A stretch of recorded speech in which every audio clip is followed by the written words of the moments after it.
Assalamualaikum warahmatullahi wabarakatuh. Sebelumnya izinkan kami memperkenalkan diri.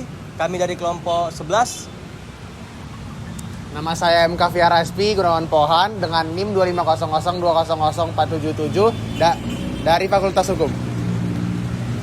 Nama saya Muhammad Dafa Pranata dengan NIM 250401039 dari Fakultas Teknik. Perkenalkan, nama saya Abil Wahyu dengan NIM 250304001 dari Fakultas Pertanian. Perkenalkan, nama saya Alia Marsha Lubis dengan NIM 251301021 dari Fakultas Psikologi. Perkenalkan, nama saya Pradipta Ramadiste dengan NIM 253101193 dari Fakultas Psikologi. Perkenalkan, nama saya Naswa dengan NIM 250805090 dari Fakultas Matematika dan Ilmu Pengetahuan Alam. Sekian perkenalan dari kelompok kami. Kami pamit undur diri. Assalamualaikum warahmatullahi wabarakatuh. Kami bertiga ingin mewawancarai Bapak Adi Lubis. Untuk Bapak Adi Lubis, boleh diperkenalkan dirinya? Baik, nama saya Ahmad Suradi Lubis. Saya alumni WISU, jurusan Teknik Mesin.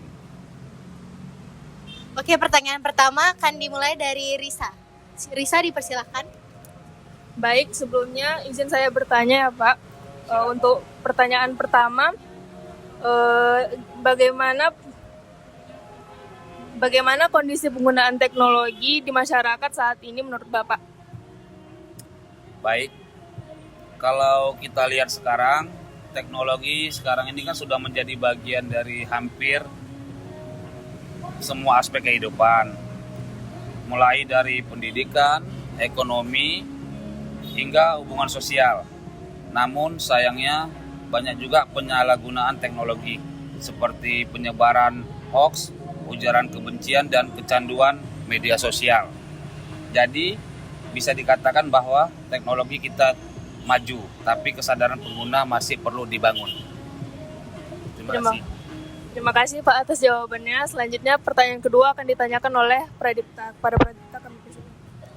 Jawabannya sangat menarik sekali Bapak.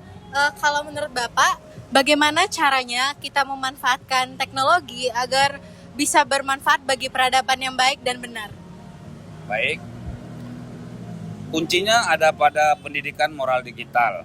Artinya kita tidak hanya harus cerdas secara teknologi, tapi juga bijak dalam menggunakannya. Teknologi seharusnya menjadi alat untuk meningkatkan nilai kemanusiaan seperti menyebarkan kebaikan, menolong sesama, dan mempermudah kehidupan. Selain itu, peran keluarga, sekolah, dan masyarakat penting untuk menanamkan nilai tanggung jawab dalam dunia digital.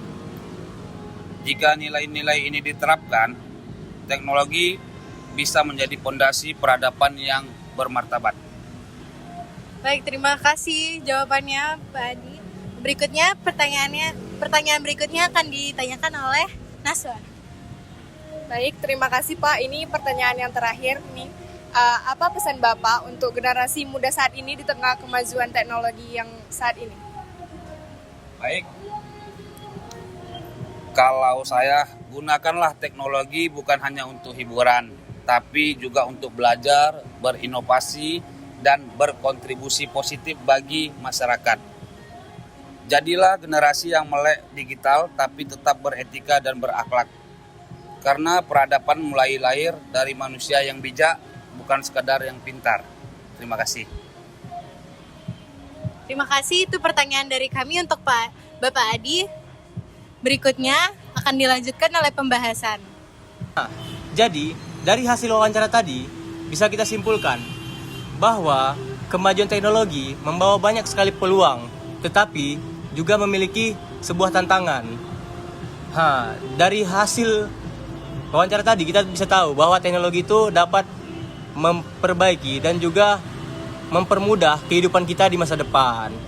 Jadi kuncinya supaya teknologi itu menjadi suatu hal yang baik, itu ada di kesadaran diri kita sendiri, bukan teknologinya. Nah, dari hasil wawancara tadi, saya mengambil kesimpulan yaitu kita semua sepakat bahwa pendidikan karakter digital ini sangat penting. Generasi sekarang hidup di dunia online itu hampir setiap hari. Kalau kita tidak diajarkan tanggung jawab digital, ya mereka bisa kehilangan arah. Ya, kita perlu tahu batas antara kebebasan berekspresi dan tanggung jawab sosial di dunia maya. Nah, dengan begitu teknologi nggak hanya mencerdaskan otak, tapi juga menumbuhkan empati dan integritas. Kesimpulan akhirnya yaitu teknologi hanyalah alat, yang membuatnya benar dan mulia adalah manusia yang ada di baliknya.